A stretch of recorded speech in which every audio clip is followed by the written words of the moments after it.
Hello everyone, চলো তোমাদের একটা মজার জিনিস দেখায়। ওই যে দেখছো বিয়েবাড়ি প্যান্ডেল হয়েছে, আমি এখন আছি মায়ের বাড়ি। তো আমার মায়ের বাড়ি থেকে বিয়েবাড়িটা যত দূর, আর আমার শ্বশুর বাড়ি থেকেও এই একই ডিস্টেন্স, তাই আমার ইনভিটেশন কিন্তু দুই তরফ থেকেই। মেঘ রোদ্দুর এখন আলাদাই কাণ্ড শুরু করেছে। একজন কোলে চাপলে আরেকজনও কোলে চাপবে, তার কোলেই চাপবে, অন্য কারোর কোলে চাপবে না। আবার যখন তাকে ছেড়ে অন্য আরেকজনের কোলে চাপবে, দুজনেই তার কোলে চাপবে। তো ওদের দুজনের একটু ঠান্ডা লেগে গেছে, সর্দি। আজকে সকালবেলা আমি ওদের দুজনের জন্য ব্রেকফাস্টে সেই প্যানকেকটা বানাচ্ছি, যেটা ওরা খেতে খুব ভালোবাসে। খেয়ে নাও। খুব ভালোবাসে বলছে ঠিকই, কিন্তু কখনো কখনো আবার মুড চেঞ্জ হয়ে যায়। রোদুর ওখানে গিয়ে বসো। এখন শীতকালে ম্যাক্সিমাম দিনই না ওরা ব্রেকফাস্টটা এই বারান্দায় রোদের মধ্যে খেলতে খেলতে করছে। যাদের বাড়িতে এরকম শীতকালে ব্যালকনি আর জানলায় রোদ আসে না, সত্যি বলছি তারা কিন্তু খুব ব্লেসড। আর এই জিনিসটা আমি বুঝলাম ফ্ল্যাটে যাওয়ার পর। ওখানে রোদ আসে ঠিকই, কিন্তু এতটা বাড়ির মতো নয়। হ্যালো, সবাই রেডি?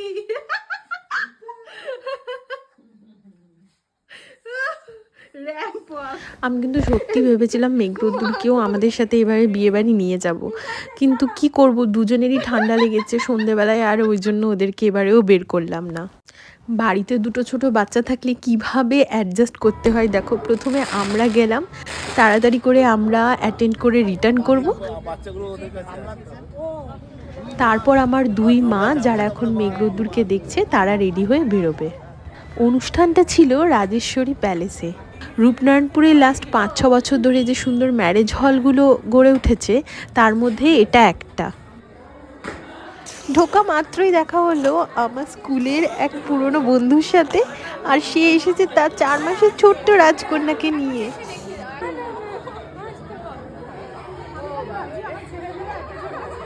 কি যে ভালো লাগে, স্কুলের বন্ধুগুলোর সাথে দেখা হলে পুরনো সব স্মৃতিগুলো মনে পড়ে যায়। এই প্যালেসের ভেতরটাই বেশ একটা রাজকীয় ব্যাপার রয়েছে, পুরোটাই ওয়েল ডেকোরেটেড। আর সেকেন্ড ফ্লোরে রয়েছে একটা ওপেন লন, যেখানে বসেছে স্টার্টার কাউন্টারগুলো। তো কাঁপতে কাঁপতে খেয়ে নিলাম মোমো, চিকেন পকোড়া আর জিলিপি রাবড়ি।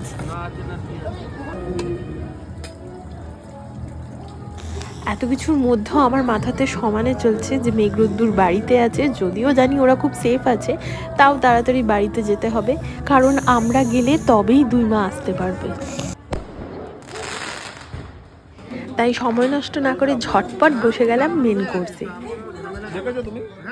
আর এটা ছিল আমার আজকের লুক, যেটা সবার শেষে দেখালাম।